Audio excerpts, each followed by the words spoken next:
Bismillahirrahmanirrahim. Assalamualaikum kepada pensyarah saya, Encik Azman bin Baharum dan rakan-rakan sekalian. Nama saya Muhammad Iman bin Muhammad Noor. Nombor pendaftaran 01 DKA 21F1078. Saya ada di kelas DKA 2C.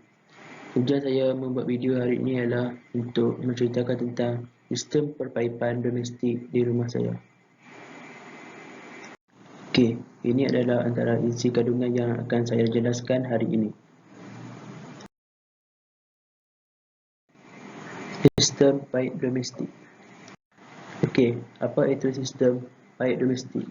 Sistem perpaipan domestik adalah sistem dalam rumah atau bangunan yang berfungsi menyalurkan air bersih dari paip awam yang bermula selepas minta air kepada kelengkapan-kelengkapan di dalam rumah atau bangunan untuk tujuan kegunaan harian seperti minum, membasuh, mandi dan sebagainya. Sistem perpaipan domestik terbagi kepada dua, iaitu sistem terus dan sistem tidak terus. Ia juga dikenali sebagai direct system dan indirect system. Okey, mari kita lihat satu persatu apa itu sistem terus dan sistem tidak terus. Okey, sistem terus ataupun direct system. Sistem ini ia merupakan satu sistem yang membekalkan air terus dari meter air melalui paip perkhidmatan ke kelengkapan perpaipan seperti sinki dapur. Di sini saya selitkan satu gambar raja untuk memberikan gambaran yang lebih jelas tentang sistem terus ataupun direct system. Seterusnya, sistem tidak terus ataupun indirect system. Sistem ini merupakan sistem yang membekalkan air ke tangki simpanan air untuk disalurkan semula ke kelengkapan perpaipan rumah seperti tandas dan bilik mandi. Di sini saya juga selitkan satu gambar raja untuk memberikan gambaran yang lebih jelas tentang sistem tidak terus ataupun indirect system. Okey, seterusnya saya akan menyenaraikan beberapa kebaikan dan keburukan sistem terus ataupun direct system. Antara kebaikan sistem terus ataupun direct system, yang pertama ialah tekanan air yang dibekalkan adalah tinggi. Antara kebaikan kedua ialah ia dapat membekalkan air yang bersih. Antara keburukan sistem terus ataupun direct system pula ialah sistem terus tidak dapat membekalkan air sekiranya berlaku sebarang gangguan ataupun kerosakan.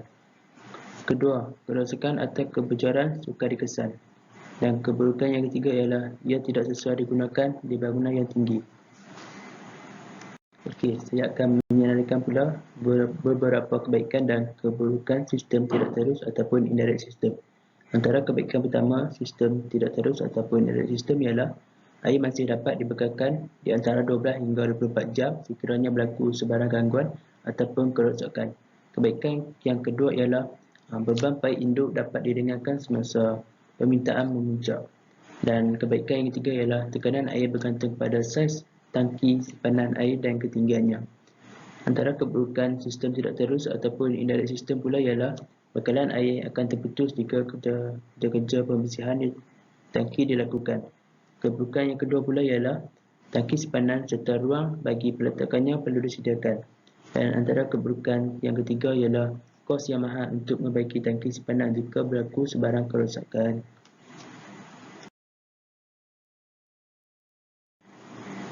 Okey, beralih ke topik seterusnya, saya akan menjelaskan tentang jenis-jenis paip yang terdapat dalam sistem perpaipan domestik. Jenis-jenis paip sistem perpaipan domestik. Jenis yang pertama ialah paip bergawani (BG). Paip jenis ini diperbuat daripada besi gawani bersadu dengan zinc. Sifat yang pertama ialah tahan lasak, tahan panas dan tidak mudah patah. Kedua, mudah berkarat dan berat. Ketiga, tidak sesuai ditanam dalam simen. Jenis paip yang kedua pula ialah paip polyvinyl chloride (PVC). Paip jenis ini diperbuat daripada PVC (polyvinyl chloride). Sifatnya pula ialah yang pertama, paip yang sesuai ditanam di dalam simen. Kedua, ringan dan murah. Ketiga, ketahanan yang kurang dan tidak sesuai dipasang di luar rumah. Jenis paip yang ketiga pula ialah paip poli HDPE. Paip getah tiruan hitam HDPE. Sifatnya pula ialah paip yang mudah lentur dan tidak pecah. Kedua, mudah dipasang dan ditukar. Ketiga, liat dan elastik. Dan yang keempat ialah lebih tahan di luar rumah berbanding paip PVC. Sebagai contoh, sistem perpaipan di rumah saya Ayah saya banyak menggunakan paip poli HDPE kerana ia banyak kebaikan dan kelebihan berbanding paip bergawani biji dan paip poli klorida PVC. Okey, seterusnya saya akan menerangkan tentang sistem paip dan bekalan air yang digunakan di rumah saya, iaitu sistem terus ataupun direct system, dan yang kedua ialah sistem tak terus ataupun indirect system. Okey, sekarang jom kita lihat contoh aliran bekalan air di rumah saya, iaitu sistem terus. Okey, ini merupakan gambar rajah pertama sistem terus. Pertama, ia bermula dengan meter air yang ada di depan rumah saya. Seterusnya, dia akan melalui paip perkhidmatan. Maaf, paip perkhidmatan ni saya ambil dari Google sebab paip perkhidmatan di dekat rumah saya ditanam di dalam tanah. Jadi tak dapat ambil gambar yang jelas. Okey, dan dari paip perkhidmatan ni ia terus ke sinki. Ini adalah contoh carta aliran bagi sistem terus.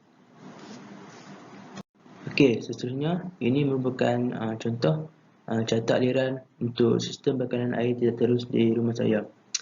Ia bermula dari meter air di hadapan rumah saya. Seterusnya air yang disalurkan melalui paip perkhidmatan terus ke tangki air HDPE yang terdapat di satu tempat di luar rumah saya.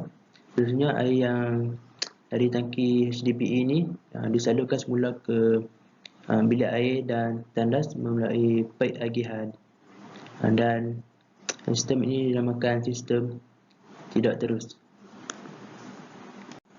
Okey, sekarang saya akan masuk pada bahagian tangki simpanan air, di mana ia ada hubung kait dengan sistem tidak terus ataupun indirect system, di mana ia membekalkan air ke tangki simpanan. Okey, sebelum itu saya akan memberitahu apa itu tangki simpanan air.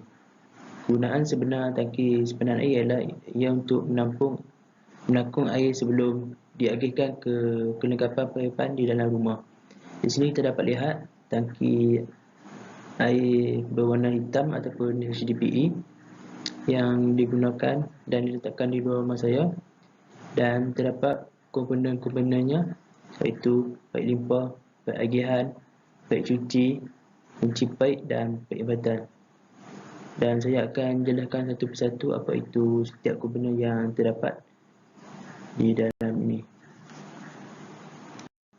Okey, yang pertama kita dapat lihat pada gambar rajah yang telah saya sampaikan ini ialah ia merupakan kunci paip yang terdapat dekat rumah saya yang terletak dekat meter air.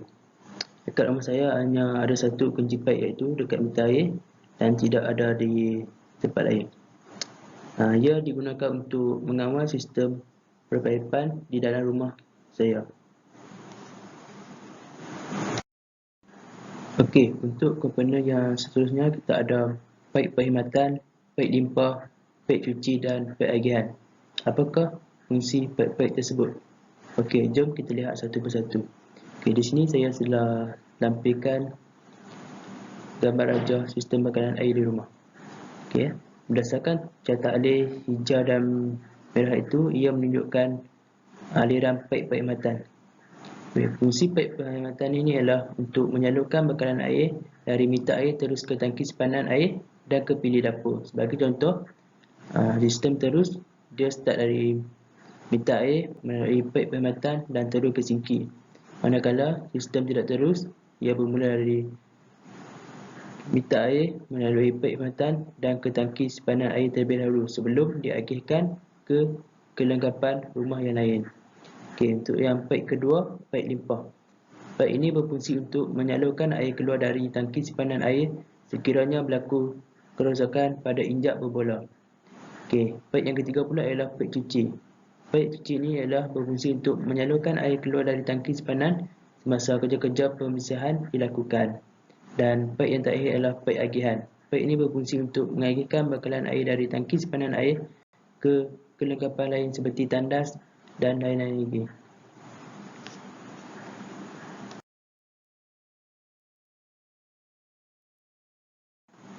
Maka dengan ini berakhirlah penerangan saya tentang sistem perpaipan domestik di rumah saya.